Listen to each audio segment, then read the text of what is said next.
guys, it's Mrs. Chenoweth back with another version of Teaching from Home, week 2 edition. I hope that you enjoyed the videos I made last week and that you're keeping up with our preview of things that we are going to need to get done by the end of the year after we go back. So again, the more that you absorb during this time, the easier it will be for us when we go back. Today we are going to explore the volume of rectangular prisms. I know you did this a little bit in 5th grade, so that makes it helpful for you.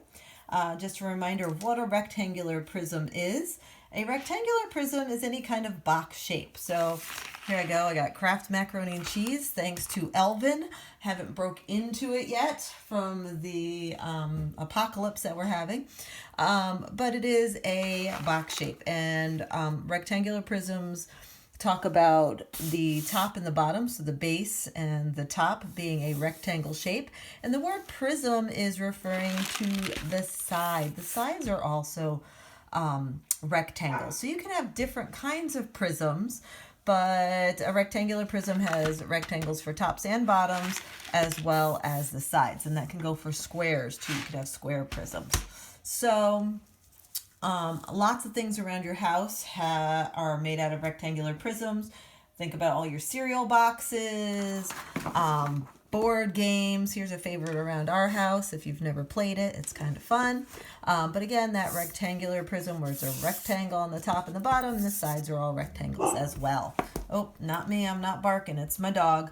But we'll get through this. She just wants to join the fun.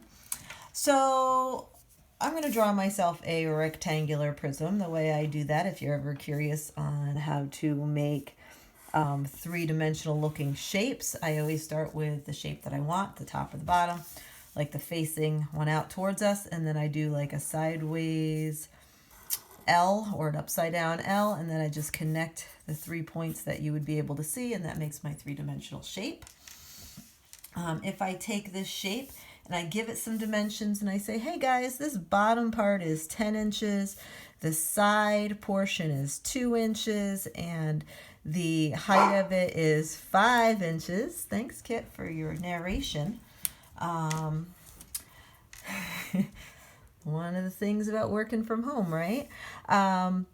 We're going to now want to figure out the volume of this. And volume, just like area, has its own formula.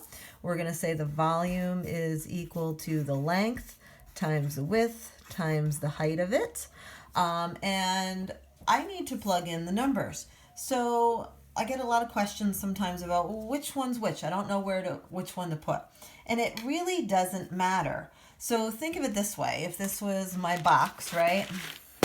My macaroni box, my length, I always say the length is the longest side, and then the width is the one that's connected to it, and the height is one going up and down. But if I turn my box just sideways, I would have a different height and a different width. So it really doesn't matter which side you deem to be each one of those things.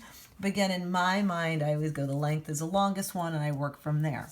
So I'm going to plug in what I know. I don't know the volume, so I say volume is equal to the length.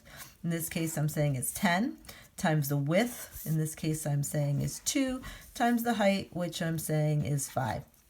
Commutative property tells me I can do any of these in whatever order because it's multiplication.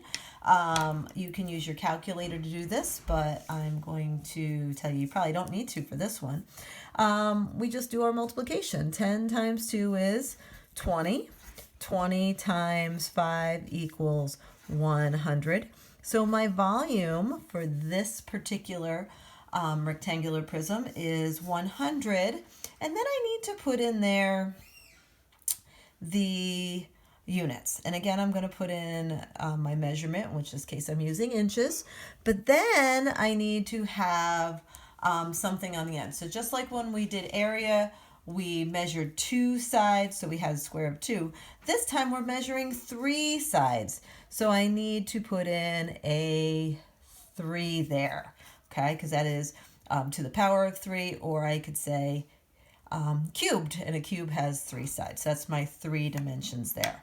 So this is just part one of my volume of rectangular prisms.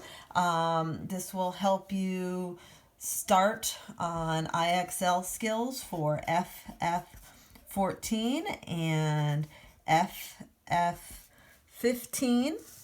And I will be back in a part two on how to find the missing side. Happy mathing. Washy washy, happy happy. Bye.